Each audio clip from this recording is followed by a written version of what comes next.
Hello and welcome to the Life Tools podcast. In school, we learned history and algebra, foreign languages and chemistry, but nobody taught us tools for life.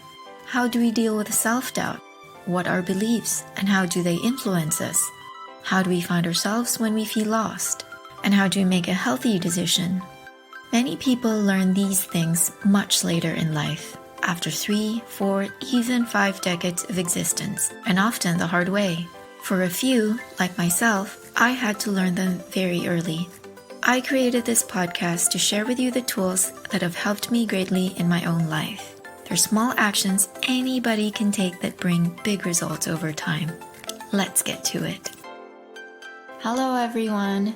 This week we are doing something different. This was actually inspired by a French podcast I listen to whose host, like myself, is sick of every conversation being about the coronavirus and everything related to it. I'm all for getting informed, but repeating the same conversation with every single person is tiring and, more importantly, not helpful. So from time to time, why not talk about something different? Enter Tim Ferriss and his now very famous 11 questions. These are the questions that he sent to people he held in very high esteem. Then he gathered the answers and compiled them into a book that he titled Tribe of Mentors. I love these types of questions because they encourage self-reflection, which increases self-awareness. When done with someone or with a group, they give way to deeper conversations and therefore deeper connection. So really, what's not to love? I'll give my own answers on this episode with the hope that they bring you some value and encourage you to do the same. Number 1, what is the book you've given most as a gift and why? Or what are 1 to 3 books that have greatly influenced your life? I've read and loved and been moved by many books, but there's one that stands out to me as the book that changed me so much that it drew a line between the me before I read the book and the me after I read the book. Or maybe I should say books, because it's a trilogy titled Conversations with God by Neale Donald Walsch. This trilogy talks about all the big questions in life, beginning from humans, expanding out to society and the world, and further expanding out to the universe. Who are we? Why are we here? What is God? Who is God? What is our place in the universe? What are feelings and emotions, and what are they there to tell us? How do we navigate our way through life? What is right and wrong and good and bad, and is there really such a thing?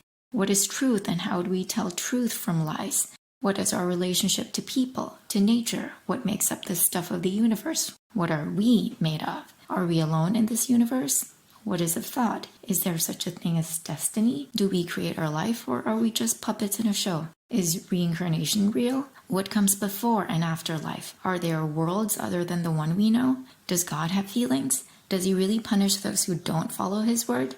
And what is his word? Etc., etc., etc. After reading Conversations with God, I saw everything, absolutely everything, with new eyes. If many of the questions I mentioned here are questions you are exploring yourself, then I highly recommend you get this trilogy. 2. What purchase of $100 or less has most positively impacted your life in the last 6 months?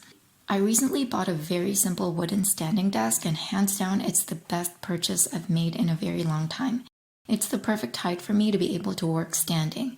I read somewhere some years ago that sitting down for a long time is literal death for the body because in this sedentary state your cells age and die much faster. For people like myself who have serious back problems, that's 100 times truer.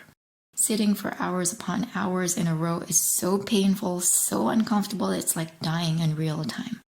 Earlier this year, I did online classes, sometimes as long as 9 straight hours a day, not even counting preparation and checking exams, so this standing desk was my lifesaver. 3. How has a failure or apparent failure set you up for later success? Do you have a quote-unquote favorite failure of yours? I don't even have to think to know the answer for this. My life from age 19 to almost 30 revolved around my chronic illness. Every day was a battle to live a normal life despite the pain in my back, in my neck, in my hips, in my knees and ankles and collarbones, even my jaws. The pain was all-consuming and always there, and when I say I did not have 1 second of relief from it, I am not exaggerating. This was a huge blow for me, partly because being in constant pain was not fun, but mostly because I had to accept the fact that while most people spend their 20s traveling, experimenting, and chasing their dreams, I spent mine being sick. There were moments when I couldn't help but feel like a failure. But in retrospect, it taught me so much about myself and who I am and just in general life and how to get through the ups and downs. It also brought me to Wudangshen to learn Tai Chi, a practice I really love. Then in contact with my Shifu, who taught me practices that restored some mobility back to my spine, as well as how to meditate.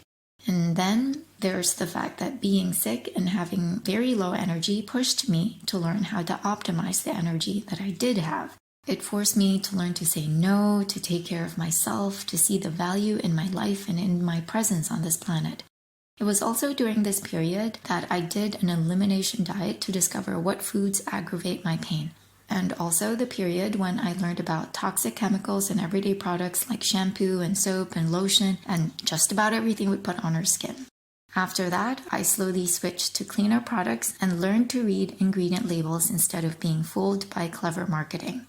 I could go on and on. Suffice it to say that I became a different person, a better person, from having been seriously ill. 4.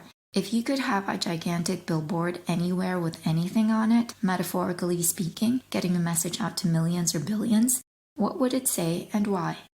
This is tricky because I've collected so many quotes over the years that I live by, but since the work I find to be the most meaningful at this stage in my life is my work with children, then I would share this quote. When you parent, it's crucial that you realize you aren't raising a mini-me, but a spirit throbbing with its own signature.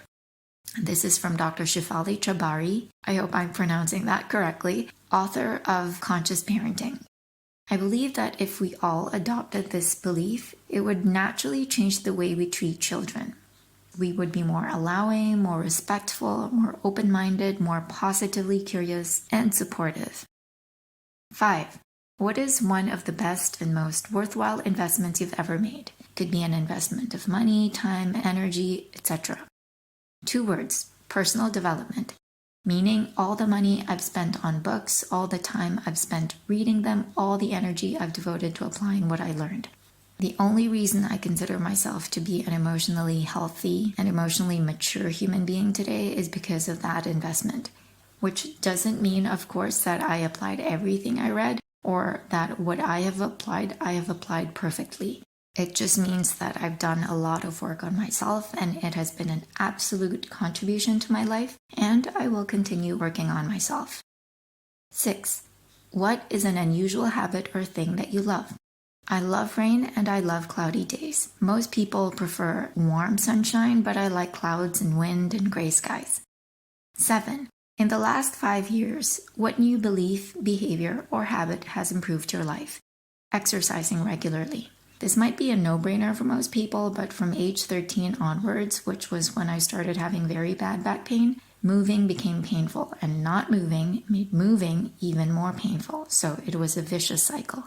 Now that I'm better, I'm making it a point to rebuild my muscles, especially the ones on my back that have gotten really weak. I like to change up my exercise routine every now and then depending on my mood. Right now, I'm really loving standing Pilates exercises. 8. What advice would you give to a smart-driven college student about to enter the real world? And what advice should they ignore? I would say make regular quiet time sacred. This is the space where you meet yourself, and when you are in touch with yourself, you're much less prone to losing your way because your inner compass is much clearer. Ignore any advice that feels to you like self-betrayal. 9. What are bad recommendations you hear in your profession or area of expertise? I don't claim to be an expert at anything, but I've been doing inner work every single day since I was maybe 15, so I've gathered quite a bit of experience in this area. I would say that affirmations, the way most people teach them, is spiritual fluff. No amount of repeating I am beautiful, sexy, and fabulous will change your perception of yourself if your current belief is you are ugly, unattractive, and boring. I say this because I have tried it. If an affirmation feels too far from your current belief, go step by step, one better feeling thought at a time. Don't try to go from level 1 to level 10 right away. In the last 5 years, what have you become better at saying no to? What new realizations and/or approaches helped? I've become better at saying no to behavior that I'm not okay with. I've learned that it's okay to express that we are not okay with something, even in cases when there is no ill intent from the other party. If we don't like a certain behavior from someone and yet it keeps repeating, it probably is because we keep tolerating or accepting the behavior. And so it's our responsibility to communicate that it's not okay. 11. When you feel overwhelmed or unfocused, what do? I make quiet time a priority. I journal out my thoughts, I meditate, I do relaxing activities like cook or take long walks. I do whatever I have to do to feel more centered. I get clear on what's within my circle of control, what's my responsibility, and what's not. And from there, it's just about taking the next small right step. So there you go. I hope you enjoyed this episode, and I really hope you try answering these questions yourself. Next time you get together with friends or family, instead of spending the whole time talking about the same thing that everybody is talking about, try asking any or all of these questions instead.